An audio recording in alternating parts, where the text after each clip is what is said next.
we talk about relevancy. What's that mean? For upward people, it means that we constantly have to reach out to the places in the world that Blanton and his team reached out. What's the new China? What's the new Soviet Union, now Russia? Where are those places? When Mr. Gandhi spoke yesterday, he said something that just blew my mind. He said, try not to fundamentally think that all Muslims are wrong. And I woke up this morning, and I went to my wife. We were hiding behind the Coke machine. We weren't talking. And I said to her, I'm feeling something. When Mr. Gandhi talked about the Muslims, I could name 5 Jewish friends. I could name 5 Christian friends. I could name 5 Buddhist friends. I lived in Japan. I can't name 5 Muslims I know. I don't know 5 Muslims. Do you? Right now, think about it. Can you name 5 Muslim people in the world you know that you love? I bet you 99% of you don't. And that's not just the fault of this people, the people in this room. It's the world. That's other people's new mission. How do you get the young people from the West and the young people from the East really to build those bridges? How do you get young Muslims in our cast? Next year, 10 years, 20 years. And when I started this youth program in Colorado about 7 years ago, one of my dreams I had was, I believe in America, philanthropy is really all backwards. We use, in America, philanthropy as a form of punishment. I know a lot of great people in this room volunteer. There's a spirit of volunteerism, but if you really look and dissect about philanthropy in America, any high school, if you cut class, you get in trouble, you get sentenced to community service. You get a DWI and a DUI, and you get in trouble with the law, a little vandalism, you go to court, the judge sentences you to community service. We have to flip that and use community service as a form of volunteerism. It's a rent we pay to live in this great country. That's the issue we're facing here in America. And I believe that if every high school kid can spend a couple weeks in what we used to call developing country, a third world country, now we call it emerging countries. But if every kid could go to Ethiopia, we'd have a different country. We'd have a different world. So we started a program, and every year we take kids to developing emerging countries. I remember 6 years ago, I took 20 high school kids, poor, black, white, Hispanic, very poor, on the other side of the tracks in Denver. We took these 20 kids with nothing, and we went to Ethiopia. And the first day there, they see hundreds of people walking around with no clothes. They realized they had everything. Everything. Those 20 lives are changed. What if the future cast of Upward People, every cast, had the opportunity to spend half their tour in parts of the world where we've never touched? What if? Well, we put that what if to action. And last year, our first cast went to Thailand. This next group that you're going to see tomorrow night is going to the Philippines. We're talking about how to get to Africa and India and parts of the world. That's relevancy, and that's what we're committed to. One of the other things that's really important about the future of Upward People is our sustainability. I kind of crack a joke about the business model, but it's something that's very serious, and I take very serious. I come to Upward People as a leader with a heart for the mission of the organization, but also surrounding myself with an incredible board of directors and volunteers and friends and staff that want to put their head around it. How do you build this model that's sustainable? Sustainable that it can last beyond the year 2000, that it can last to 3000. How do you build that? And no one likes to talk dollars and cents. I know it's culturally sensitive to some in this room, but we have to build a sustainable business model that's not around one person's vision or anyone's vision. It's around a mission of an organization that's so relevant it's sustainable. And part of that is raising money and raising vision.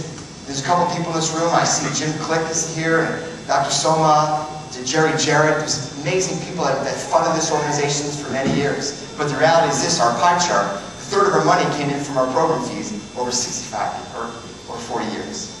And a third of our money came in from ticket sales or show revenue or sponsorships. But the other third of the pie chart was Upward People's greatest strength, but also turned out to be our greatest weakness.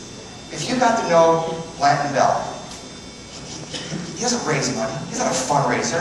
If you talk to him about raising money, he won't want to have a conversation with you. He's about raising friends. This man builds relationships with people, and he was able to build relationships with 10 to 20 men and women around the world that pretty much funded this organization for 35 years. What an incredible accomplishment for him.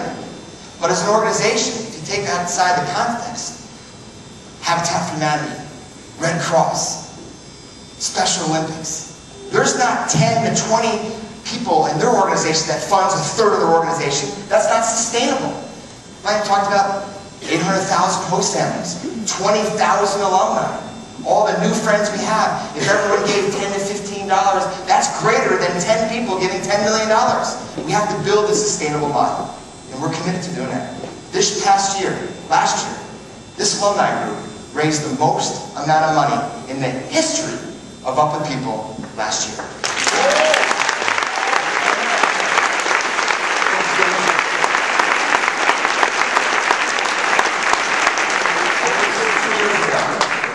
And I looked at their staff and I said, we're going to double that number this year. They thought I was crazy. And we nearly doubled again. So this past year we raised more money in the history of the organization. And I want to thank the people in this room that invested. It's an investment. It's not begging for money. Please give us money. It's an investment in our future. To get from good to great, it's going to take a few years, folks. We can't be up and running and launch to the moon tomorrow. It's going to take a few years to get to that sustainable model. So thank you for investing in this organization. Thank you for investing in the International Alumni Association. Two great organizations working together that need your support. The last thing is about how to have impact in the community. How to have great impact in every city we visit and the students we visit. And think about when I traveled. We did a lot of travel shows. Remember those travel shows? Wonderful experience. But can we really, really make a true impact traveling in, traveling out in 2 days? We're trying to change our model. How do we spend longer time in the community? Maybe 1 week, maybe 2 weeks. And now we find a sponsor. Let me just give you an example. Mr. Jim Click's in this room. I'm going to have the honor to introduce him and Mr. Bell at the show tonight. But I went to Mr. Click and said, we want to bring Up With People to Tucson. What's a nonprofit here very passionate about? He's going to talk about that nonprofit today called Sakasa. I said, well, bring Up With People in for $50,000. I actually told him 100, but it's actually 50. He gave me 100.